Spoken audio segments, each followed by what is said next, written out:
Assalamualaikum warahmatullahi wabarakatuh. Perkenalkan nama saya Doni Boyan. Di sini saya akan mewakili SMK Al Amanah Kabupaten Badung dalam ajang lomba FLS 2N dalam bidang monolog. Di sini saya akan membawakan cerita rakyat dari Jawa Barat yang berjudul Sikabayan. Dahulu kala di tanah Pasundan ada seorang lelaki, ia bernama Kabayan. Yaitu seorang lelaki yang memiliki banyak akal.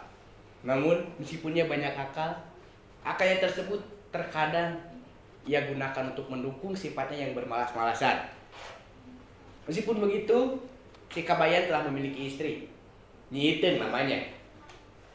Suatu hari, ia disuruh oleh mertuanya untuk mengambil siput-siput di sawah. Namun si Kabayan tidak langsung mengambil siput-siput tersebut, ia malah duduk-duduk di pematang sawah. Lama tak kembali, mertua si Kabayan pun penasaran kemana si Kabayan. Sampai siang hari si Kabayan belum juga pulang. Dan akhirnya mertua si Kabayan pun menyusul si Kabayan ke sawah. Mendapatinya, ia kaget. Si Kabayan sedang duduk-duduk di pematang sawah.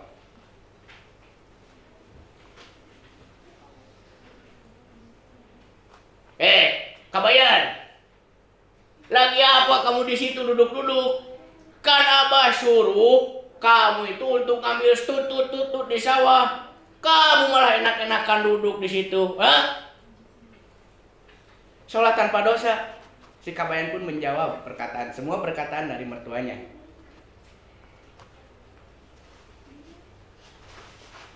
Aduh, Abah. Coba Abah bayangkan, sawah ini sangat dalam, Bah. Saking dalamnya, langit juga terlihat di sawah ini. Gimana kalau nanti Kabayan masuk ke sawah itu? Kabayan tenggelam, Bah. Apa Abah gak sayang? Gak kasihan sama Kabayan? Mertuanya tidak mendengarkan semua perkataan dari si Kabayan. Akhirnya si Kabayan pun didorong oleh mertuanya sampai jatuh ke dalam sawah. Namun, ia malah tertawa-tawa, dimarahi oleh mertuanya. Hihihi. Wah, ini sawah teh dangkal gening, Bah. Ya udah, Kabayan mau ngambil dulu tutut-tutut ya, Bah. Setelah kejadian itu, mertuanya pun marah kepada si Kabayan. Namun tidak sampai di situ. Si Kabayan kembali disuruh oleh mertuanya untuk mengambil nangka. Pohon nangka tersebut berada di pinggir sungai dan batangnya menjorok ke sungai. Si Kabayan sebetulnya malas untuk mengambil nangka tersebut. Namun ketika abahnya marah untuk menyuruh mengambil nangka tersebut, akhirnya dia mau. Akhirnya dia mengambil nangka tersebut. Namun sayangnya nangka tersebut jatuh ke sungai. Si Kabayan tidak terburu-buru untuk mengambil nangka tersebut, malah dia biarkan untuk terhanyut ke sungai. Sesampainya di rumah, mertua si Kabayan terheran-heran melihat si Kabayan pulang tanpa membawa nangka. Ia pun menanyakan dengan geramnya,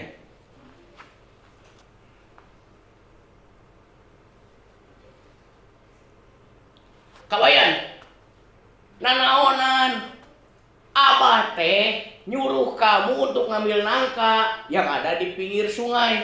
Mana nangkanya? Abah nyuruh bawa nangka, kamu gak bawa apa-apa. Dasar si Kabayan banyak akal, ia pun beralasan kepada mertuanya. Abah, itu nangka belum sampai ke rumah. Aduh, padahal tadi itu nangka teh Kabayan udah suruh buat pulang duluan. Nanti setelah ada di belokan sungai itu langsung belok ke rumah. Tapi dia belum sampai, Bah. Aduh, dasar nangka tua. Gak tahu diri, gak tahu alamat dia, Bah. Aduh. Setelah kejadian itu, mertuanya semakin kesal dan semakin marah pada si Kabayan yang banyak alasan itu. Pada suatu hari, abahnya mengajak si Kabayan untuk mengambil kacang koro di sebuah kebun. Azan zuhur pun terdengar dari sebuah surau. Si Kabayan menghilang dari penglihatan mertuanya, dan ternyata dia sedang tertidur di dalam karung yang untuk kacang koro. Mertuanya pusing mencari si Kabayan yang entah kemana waktu itu.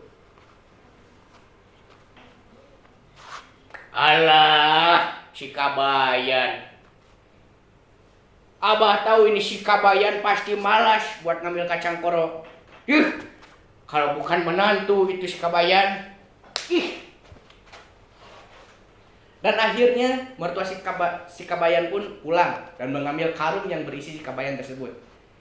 Dia pun merasa berat setelah memanggul kacang tersebut, karung untuk kacang tersebut. Setibanya di rumah, mertua si Kabayan pun mengetahui kalau yang isinya karung itu adalah si Kabayan. Ia pun memarahi si Kabayan. Kabayan, kamu dicari-cari sama Abah, kirain udah pulang, ternyata kamu tidur dalam karung. Itu karung teh buat kacang koro, berkokok, bukan buat manusia. Si Kabayan hanya tersenyum-senyum mendengarkan ocehan dari mertuanya. Abah, Kabayan teh ngantuk.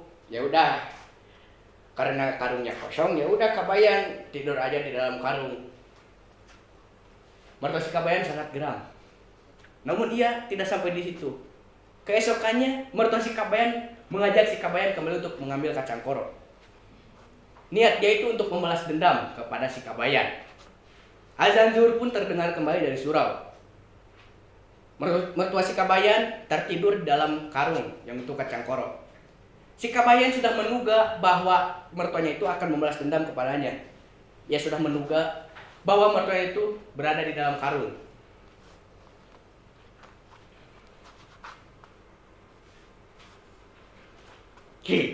Si Abah pasti membalas dendam. Nah, gak usah banyak basa-basi, seret aja mending. Si Kabayan menyeret karung tersebut yang berisi mertuanya. Mertuanya terjerit-jerit karena ia kesakitan diseret oleh menantunya, si Kabayan. Setelah sampai rumah, si Kabayan kembali dimarahi oleh mertuanya karena ia merasa kesakitan diseret oleh si Kabayan.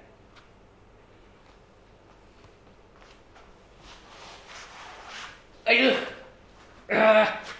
Kabayan, kumaha ieu teh? Piraku Abah diseret ku kamu? Abah teh mertua kamu, doraka sia. Abah diseret tapi kanyareri ieu teh. Soalnya tanpa dosa, si Kabayan menjawab semua perkataan dari mertuanya. Aduh, Abah. Kan kemarin Abah udah bilang kalau karung itu gunanya untuk kacang koro, bukan untuk orang tidur. Setelah kejadian itu, Abahnya sangat marah dan tidak ingin menjawab semua perkataan dari si Kabayan. Ia mengacuhkan semua dari Kabayan. Si Kabayan menanya, dia tidak menjawabnya. Sehingga pada suatu hari, si Kabayan pun sadar bahwa mertuanya itu sangat membenci dirinya. Dasar si Kabayan yang banyak akal. Ia pun memiliki akal, memiliki cara untuk supaya mertuanya tersebut tidak membenci dia kembali. Ia pun menanyakan kepada istrinya, Nyi Iteng, menanyakan nama asli mertuanya.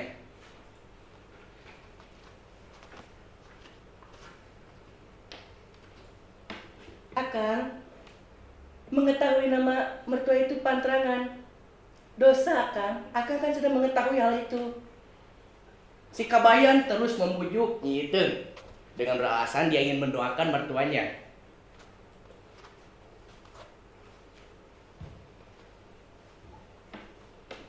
Nyai yang cantik jelita, Akang teh menanyakan nama asli siapa itu buat ngedoakan si Abah. Nanti kalau misalkan Akang nggak tahu nama asli siapa, nanti doanya malah nyasar ke tetangga kita. Kan bahaya, Nyi. Dan akhirnya Nyi Iteng pun memberitahukan nama asli mertuanya dengan berjanji supaya Kabayan tidak memberitahukan kepada siapapun. Akang, nama asli Abah itu adalah Kinoletna, Akang. Asalkan berjanji untuk tidak memberitahukan kepada siapapun nama asli Abah. Setelah si Kabayan mengetahui nama asli mertuanya itu, akhirnya si Kabayan memiliki cara kembali. Ia menunggu mertuanya si Abah di sebuah lubuk tempat biasa mertuanya mandi. Ia pun mencari air enau dan dia mendapati air enau yang masih kental. Ia membaluri seluruh tubuhnya dengan air enau yang sangat kental dan diberi kapuk sebanyak mungkin hingga tubuhnya terlihat putih. Setelah itu mertua si Kabayan pun mandi di sebuah lubuk dan si Kabayan terburu-buru untuk menaiki sebuah pohon yang ada di dekatnya. Ia pun naik di sebuah pohon dan memanggil nama asli mertuanya.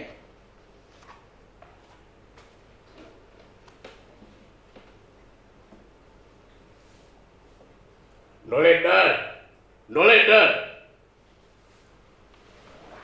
Mertua si Kabayan pun sangat kaget tentunya, karena ada yang memanggil nama aslinya. Dengan sangat terbata-bata dan kaget, mertua si Kabayan pun menengok ke atas pohon tersebut.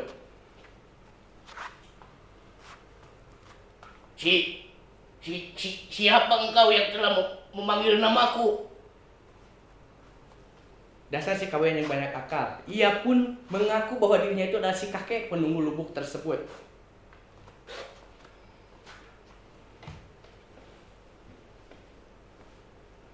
Noledar, aku ini adalah kakek penunggu lubuk ini. Jika kau tahu, si Kabayan itu adalah cucu kesayanganku, jangan kau sia-siakan si Kabayan, Noledar. Jaga dia, urus sandang dan pangan dia. Jika kamu tidak melaksanakan perintahku ini, niscaya hidup kamu tidak akan selamat. Mertua si Kabayan percaya bahwa itu adalah si kakek penunggu lubuk dan kakeknya si Kabayan.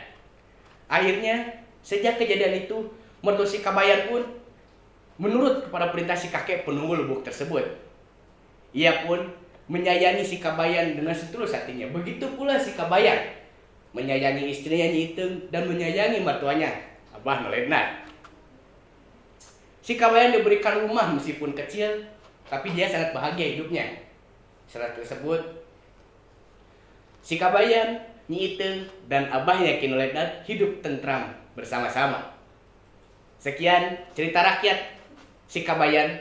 Pesan moral dari cerita rakyat si Kabayan ini, janganlah kita untuk bermalas-malasan, karena sikap bermalas-malasan hanya akan mendatangkan kerugian di kemudian hari. Wabillahi taufiq wal hidayah. Wassalamualaikum warahmatullahi wabarakatuh.